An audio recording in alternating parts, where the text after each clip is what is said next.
দেশব্যাপী চলমান অস্থিরতা এবং ছাত্র তরুণদের সংঘর্ষের ঘটনায় নতুন করে ঐতিহাসিক ৫ আগস্টের পুনরাবৃত্তির আশঙ্কা দেখা দিয়েছে। রাজনৈতিক বিশ্লেষক এবং সাধারণ মানুষের মধ্যে শঙ্কা বেড়েই চলেছে, দেশ আবারও বড় ধরনের রক্তক্ষয়ী সংঘর্ষের দিকে এগিয়ে যাচ্ছে কিনা।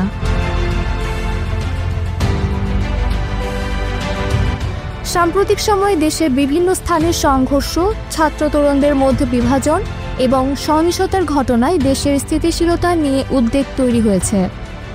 অন্তর্বর্তী সরকারের উপদেষ্টা মাহফুজ আলম এক ফেসবুক পোস্টে বর্তমান পরিস্থিতি নিয়ে গভীর উদ্বেগ প্রকাশ করেন। তিনি বলেন, দেশের ইতিহাসে ছাত্র তরুণদের আন্দোলন সবসময় বড় পরিবর্তনের পূর্বাভাস দিয়েছে। তবে গত কয়েক মাসে একটি চক্র ছাত্রদের বিভাজনের চেষ্টা করেছে এবং সংঘাতের দিকে ঠেলে দিয়েছে। এই চক্র শুধু ছাত্রদেরই নয়, বরং পুরো জাতির ভবিষ্যৎকে হুমকির মুখে ফেলেছে। তিনি আরও উল্লেখ করেন, মুক্তিযুদ্ধ পরবর্তী ১০ থেকে ১৫ বছরের ইতিহাস আমাদের শিক্ষা দেয় যে রাজনৈতিক বিভেদ এবং ক্ষমতার লড়াই কেবল দেশকে পিছিয়ে দিয়েছে। বিদেশি শক্তি এবং দেশের কিছু স্বার্থান্বেষী গোষ্ঠী মিলে ছাত্রদের মধ্যে বিভেদ সৃষ্টির চেষ্টা চালাচ্ছে, যা অত্যন্ত বিপজ্জনক। ২০২৪ সালের ৫ আগস্ট গণ-অভ্যুত্থানের মধ্যে দিয়ে দীর্ঘ ১৬ বছরের শাসন শেষ হয় এবং রাষ্ট্রের বড় ধরনের পরিবর্তন আসে। এরপর ডক্টর মোহাম্মদ ইউনূসকে প্রধান করে একটি অন্তর্বর্তী সরকার গঠন করা হয়।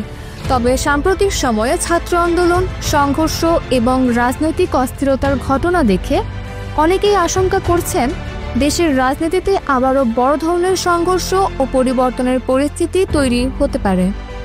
রাজনৈতিক আন্দোলনের পটভূমিতে ছাত্রদের ভূমিকা সবসময় গুরুত্বপূর্ণ।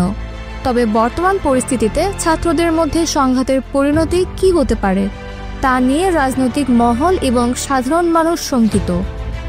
মাহফুজ আলম তার পোস্টের শেষে সবাইকে ঐক্যবদ্ধ হওয়ার আহ্বান জানিয়ে বলেন, যে কোনো মূল্যে ছাত্র তরুণদের সুরক্ষা দিতে হবে এবং জাতিকে বিভেদ মুক্ত রাখতে হবে।